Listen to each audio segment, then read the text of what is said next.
This was a brick building, and it just pancaked that way. Yeah, 10 months later now, the haunting footage from North Carolina remains raw for those affected by Hurricane Helene.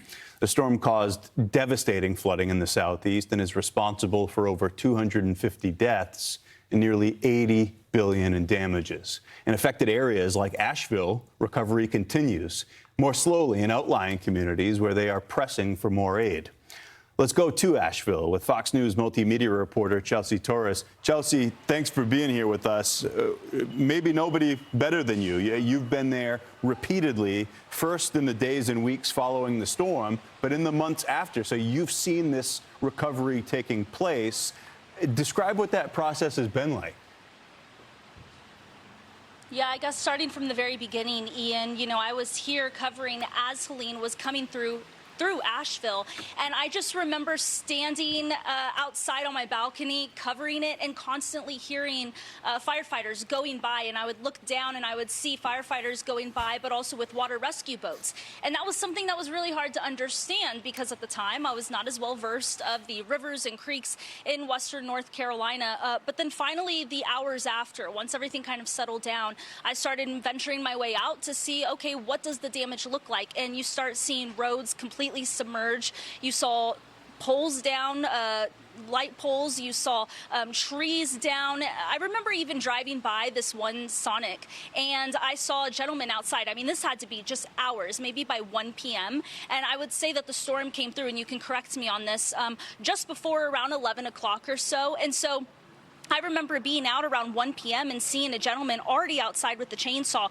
cutting up trees because it was blocking roadways. And a lot of people were not able to get to where they were needed to go. You saw the Sonic, and a lot of the signs were completely destroyed. But then not only that, throughout the entire weekend and the days that followed, I started venturing out to other areas, other towns.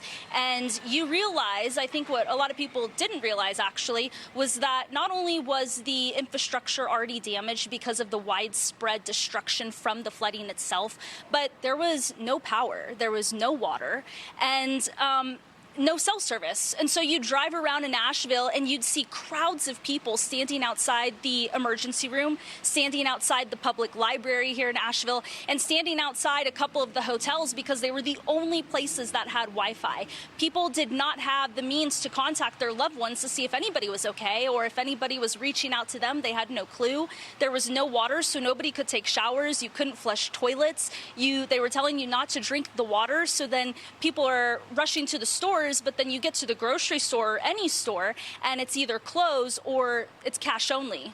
Not many people carry cash anymore.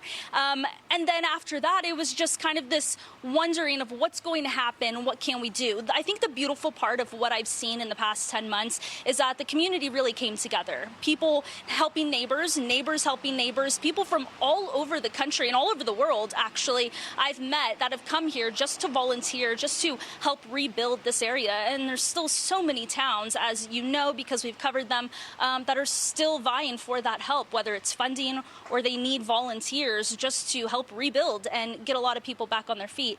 And when we talk about just the infrastructure itself being gone, people lost their homes, as we know, but they also lost their jobs, they lost their cars.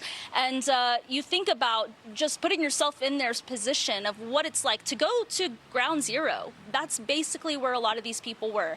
They didn't know where to turn to, they didn't know who to turn to, who to talk to, and they're all just trying to figure it out. And it was a big community. Again, another point I wanted to make that I still don't think people understand is how widespread the damage truly was. It was not just here in the Asheville area. It was not just, some of the small communities outside of here, but hours north of here, hours east and west, and even just 30 minutes south.